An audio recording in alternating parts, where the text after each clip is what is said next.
na coluna da Mônica Bergamo, da Folha de São Paulo. Alcolumbre elogia a sensibilidade de Lula em sinal de trégua e diz que ele apoia o Amapá a todo instante. Teve uma inauguração hoje de uma instalação de saúde lá no Amapá.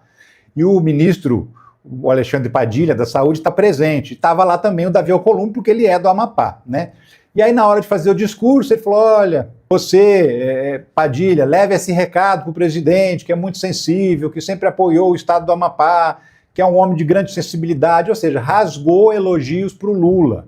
Depois de toda essa briga, essa confusão, essas desavenças que rolaram recentemente, indica que o presidente do Congresso Inimigo do Povo está sentindo um pouco da pressão de ficar brigando com o governo Lula, né? Por quê? Porque o governo Lula não fez nada para essa briga. Quem brigou exclusivamente foi o Davi Alcolumbre, querendo indicar o ministro do Supremo Tribunal Federal, achando que é ele que tem esse direito e tá longe de ter, né?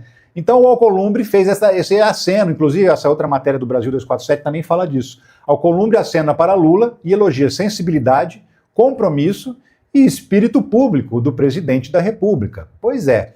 E o Lula planeja retribuir esse gesto do Davi Alcolumbre. Já que ele estendeu a mão, deu esse gesto de paz, acenou com a bandeira branca, o Lula também. O Lula planeja gesto ao Alcolumbre ao entregar mensagem de Messias. Matéria do Metrópole. Que gesto é esse? O Lula vai fazer a mensagem. O que é a mensagem? Aquele documento oficial em que o presidente indica um ministro para o Supremo Tribunal Federal. Esse documento é enviado da Presidência da República para o Senado Federal. Por que esse documento não foi enviado ainda? Porque tem uma série de complicações. Tem que colocar o currículo do cara, tem que colocar o histórico profissional, tem várias informações que tem que constar desse documento, dessa mensagem, e que estava sendo reunida pelo Jorge Messias, porque não é fácil. O cara foi indicado meio que de supetão ali, embora o Lula tenha dado bastante indicações que iria mesmo indicar ele, e o pessoal está metendo a bronca no Congresso Inimigo do Povo aqui na caixa de comentário. Manda ver, galera, manda ver. Mas aí o Lula, o que ele vai fazer? Ele vai fazer essa mensagem, vai chamar o Alcolumbre e vai entregar pessoalmente para ele, para que ele se sinta bem tratado, do jeito que ele disse que não se sentiu bem tratado quando da indicação do Jorge Messias, porque o Lula não ligou para o Alcolumbre. O Alcolumbre ficou bicudo, fiquei bravinho, não gostei, não me ligou, né? E aí ficou arrumando essa confusão toda, criando essa briga toda com o governo federal, uma briga que complica, que inclusive teve pauta-bomba aprovada, ou seja, tem prejuízo aos cofres públicos esse tipo de briga que o Davi Alcolumbre arranjou contra o Lula, né? E antes de votar a lei do impeachment, porque é o seguinte, deve ter uma nova lei do impeachment depois daquela decisão do Gilmar Mendes. O próprio Alcolumbre vai se reunir com o Lula. O relator faz apelo ao STF. Antes de votar a lei do impeachment, o Alcolumbre se reúne com o Lula. O Everton Rocha é o relator da indicação do Jorge Messias para o Supremo Tribunal Federal. E ele está fazendo a intermediação aí também para poder ter esse papo entre o Lula e o Alcolumbre, para os dois se encontrarem, conversarem e bater um tete-a-tete para ver se acertam, né?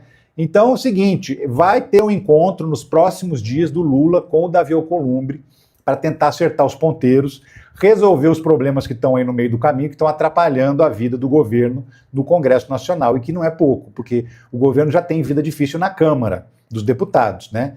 O Senado tinha uma vida um pouco mais tranquila, porque o Senado era aliado do governo. Agora está os dois brigados com o governo. Então a situação está um pouco mais complexa, um pouco mais difícil, um pouco mais problemática. E eu queria tratar de um outro assunto com você, que é o seguinte. Tem um jornal inglês, Financial Times, é um dos jornais de economia mais importantes do mundo. Um dos mais importantes do mundo mesmo, se não o mais importante do mundo. E ele todo ano faz uma lista de personalidades que se destacaram naquele ano, né, em várias frentes. E esse ano fizeram a lista também. Adivinha quem apareceu lá? Pois é, vou te mostrar. Alexandre de Moraes é herói em lista dos 25 mais influentes do ano na Financial Times. O Alexandre de Moraes foi nomeado, colocado nessa lista de 25. Existem 3 categorias: heróis, criadores e líderes, né? E nesse caso, Moraes foi listado, está aqui, ó, na categoria herói, né? Então, por quê? Por conta do enfrentamento dele às fake news, enfrentamento dele às campanhas de desinformação, por conta do enfrentamento dele à tentativa de golpe de Estado e às ações que ele tomou duras, necessárias, por conta do enfrentamento que ele fez às Big Techs, para colocar as Big Techs no lugar delas, porque elas acham que tudo é terra sem lei, que elas podem viver livremente fazendo o que bem entenderem.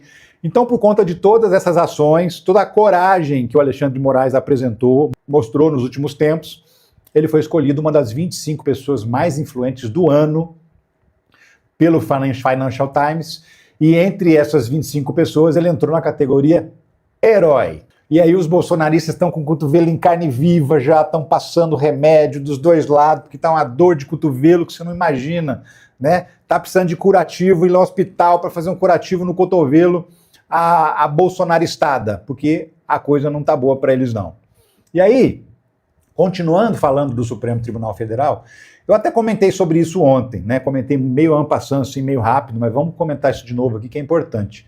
Dino do STF proíbe governo de liberar emendas indicadas por Eduardo Bolsonaro e Alexandre Ramagem. Um partido político entrou com um pedido dizendo, olha, os caras não estão no Brasil, os caras não são deputados de fato, eles só têm o cargo, mas de deputado de fato eles não são mais. E eles estão operando emendas no orçamento público.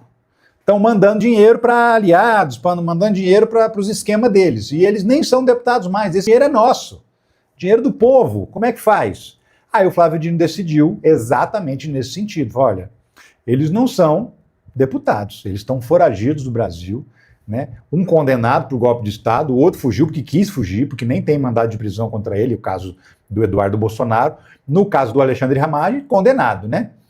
E no caso da Carla Zambelli também, que está fugindo do Brasil, continuou deputada até hoje, mas pelo menos ela, como está presa numa cadeia, ela não tem condição de fazer emenda. Então esse ano ela não fez emenda parlamentar, desde que ela foi para a Itália. Mas o Ramagem e o Eduardo Bolsonaro tinham destinado 80 milhões de reais, 40 milhões cada um, que é mais ou menos a cota que cada deputado tem para indicar como para o orçamento no ano seguinte. E aí o Dino cortou essa farra, né? Veio na hora, bateu pesado e falou, não tem cabimento um negócio desse, né? A Miriam Leitão disse na coluna dela, Dino teve que proibir o que a Câmara nunca poderia ter aceitado, as emendas de Ramagem e Eduardo. E aí o pessoal fala, porque o Supremo Tribunal Federal está se metendo onde não deve, tá se metendo de novo no Legislativo, está invadindo a competência do Legislativo. Mas pensa bem se tinha necessidade do Flávio Dino ter que proibir um negócio desse. O cara não é deputado, o cara fugiu do Brasil para fugir da justiça e fica destinando dinheiro público. É claro que não podia. A própria Câmara, o próprio presidente da Câmara já deveria ter decidido, olha, esses dois aqui não vão destinar emenda parlamentar, porque eles não são mais parlamentares, fora, né? Estão fora da parada. Mas não fez nada. Aliás, Hugo Mota, o mole, o fraco, não faz nada, geralmente, quando o assunto é bolsonarista, ele realmente não faz nada, né? E aí, nessa situação, o Flávio Dino tem que entrar no meio, tomar uma decisão, interferir, para falar, não, vocês não vão distribuir dinheiro público por meio de deputados que não são mais deputados. E aí barrou a festa do caqui que estava rolando na Câmara dos Deputados do Brasil, né? E ó, vamos seguir mais. Guerra entre STF e Senado. É essa guerra do Gilmar Mendes, sabe? Deixa a sabatina de Messias em segundo plano e para o próximo ano. Isso é tudo que o Lula queria. O Lula queria que essa sabatina fosse para 2026. Por quê? Para dar tempo do Jorge Messias conversar com todos os senadores, reduzir a resistência ao nome dele, porque hoje existe uma resistência grande ao nome dele, né? Tem todo um trabalho sendo feito para ele conquistar os votos necessários para ser aprovado ministro do Supremo Tribunal Federal. Então essa história de jogar a sabatina para o ano que vem é tudo que o Lula e que o próprio Messias queriam. Caiu do céu essa decisão e o próprio Alcolumbre já admitiu que realmente essa sabatina deve ficar para o ano que vem. Tudo isso porque surgiu uma coisa no meio do caminho aí que é muito mais urgente, que é essa decisão do Gilmar Mendes, que mexe na lei do impeachment, e aí os senadores estão todos possessos, porque são eles que aprovam o impeachment de ministros do Supremo Tribunal Federal, e estão achando que o Supremo está invadindo a competência do Senado. Então, nessa briga, o Messias ficou em segundo plano. Não é tão importante, fica de lado, bom para ele, porque isso foi jogado lá para o ano que vem, né? STF e Senado, também é do Valdo Cruz, duas matérias seguidas do Valdo Cruz. Lei do impeachment será atualizada por meio de PEC, que é proposta de emendar a Constituição, para evitar derrubada pelo Supremo. Então é o seguinte, quando o Gilmar decide essa história de que só o PGR pode pedir impeachment de ministro do Supremo, o Senado reagiu. Reagiu do jeito que o Gilmar queria, inclusive, que é o quê? Atualizando a lei do impeachment.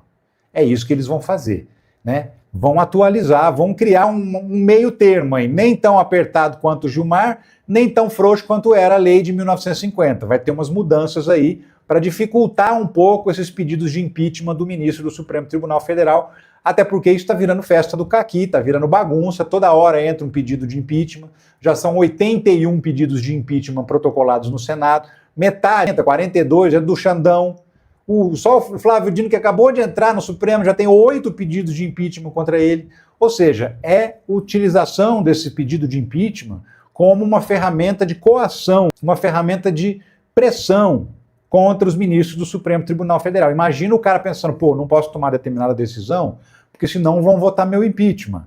Aí a justiça, toda a sua capacidade de julgar, né? Porque se o juiz julga com medo, porque o juiz não pode julgar com medo, né? O juiz, ele tem todas as proteções legais para tomar a decisão e não ser punida por ela, pela decisão. Ele pode ser punido se ele cometer crimes, mas pelas decisões que ele toma, ele não pode ser punido. Nem o juiz de primeira instância, nem de segunda instância, nem do Superior Tribunal de Justiça, muito menos do Supremo Tribunal Federal. Então, assim, essa nova lei do impeachment deve chegar, vai ser negociada, com certeza, porque o que a gente está vendo, gente boa, é o seguinte, não é uma crise de verdade.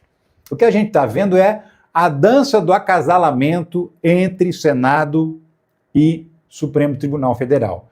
E qual vai ser o filho desse acasalamento? A nova lei do impeachment. Quando o Gilmar tomou essa decisão, ele já tomou essa decisão sabendo que isso ia gerar polêmica, sabendo que isso ia gerar uma reação, e é exatamente uma reação que ele pretendia. E o que ele pretendia com essa reação? Justamente atualizar a lei do impeachment. Então, o que a gente está vendo é a engrenagem política se movimentar, girar, né, na nossa frente, porque o que está rolando é um jogo, é uma dança entre os dois poderes, o executivo, o legislativo, né, no caso do Senado, e o judiciário, no caso do Supremo Tribunal Federal. É isso que está rolando nesse momento, gente boa. Então aí, ó, o ICL Notícias também confirma que o Senado prepara uma nova lei sobre o impeachment de ministros do STF para rebater Gilmar. E é assim, eles vão tomar essa decisão rapidinho. Segundo o Alcolumbre, deve votar esse ano ainda a medida, a lei, né, para ela já entrar em vigor rapidinho e já quebrar essa decisão do Gilmar Mendes. Só que a construção dessa lei vai ser uma construção muito negociada, muito acertada. Por quê? Porque o Gilmar Mendes ainda é o mais político de todos os ministros do Supremo Tribunal Federal. Vocês acham que ele não vai entrar na negociação para tentar acertar um esquema com eles? É claro que vai, é certeza que vai, né? Então, vem a lei, uma nova lei do impeachment, que foi provocada por essa turma, provocada por essa decisão do Gilmar Mendes, e vai conseguir exatamente o que ele queria, que é mudar a lei do impeachment e tornar mais difícil, para não ficar toda hora alguém pedindo o impeachment do ministro do Supremo Tribunal Federal. E ó, meus amigos e minhas amigas, tem uma dica para você que quer fazer uma pós-graduação, está querendo estudar, melhorar como pessoa, melhorar mesmo, assim, sua visão do mundo, a sua percepção das engrenagens políticas, de como elas se movimentam. Isso que eu falei agora há pouco, do Gilmar, por exemplo, né? O ICL lançou uma pós-graduação de teoria crítica da sociedade que é inédita no Brasil. É uma pós-graduação que faz muito sucesso lá fora, em outros países, mas que aqui no Brasil ninguém tinha trazido ainda. E ó, só professores feras, e um precinho camarada também, tá? O link para você se inscrever, para você conhecer a pós, tá aqui na descrição do vídeo, é o primeiro link que aparece no alto. E o Eduardo Moreira tem um recado super bom para você entender do que eu tô falando, tá? Do tamanho, da importância desse negócio. É isso, gente boa. Eu vou, mas eu volto a qualquer momento com outras notícias da política, da justiça, da economia, do Brasil e do mundo. Um abraço para você. Fica com o recado do Edu. Tchau. Imagina juntar Nancy Fraser, uma das maiores intelectuais do planeta, com Álvaro Lineira, ex-vice-presidente da Bolívia, com Elias Jabbour, com Gessé Souza, com Vladimir Safatli e com alguns dos maiores intelectuais vivos do planeta para ensinar uma pós-graduação de um curso que nunca foi dado no Brasil, que vai ser oferecido por um preço quase que simbólico para as pessoas. É o ICL fazendo história novamente. Pela primeira vez esse curso no Brasil, um curso que é muito demandado fora do país e que até hoje não tinha sido oferecido aqui. A gente resolveu oferecer só com os melhores professores do mundo para vocês. Se quiser saber todos os detalhes e de repente se inscrever para fazer esse curso, fazer história e se qualificar de uma forma incrível, só clicar no link aqui embaixo. As vagas estão acabando. Faça sua inscrição agora.